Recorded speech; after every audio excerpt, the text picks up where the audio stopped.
Exposure could be, I was in college for 4 years. The house I grew up for 4 years had mold issues, didn't know, got a tick bite, and that triggered everything. So a lot of times you have to go a little deeper and dig a little deeper, but there's that exposure. And sometimes it's a slow, long exposure. And sometimes it's, hey, I went in this really super moldy place and a month in I started feeling foggy. But that's the nuance. And a lot of times I'll have patients, I'm sure you do as well, where it's like you have to dig and dig. And they're like, I never lived in a moldy house. I've never had exposure.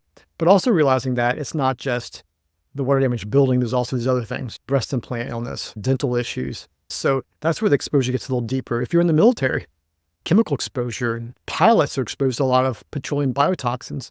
Now we know, we didn't mention this before, but Gulf syndrome is another chronic inflammatory response syndrome where people were getting exposed to tons of vaccines and then inhaling burning petroleum for a year.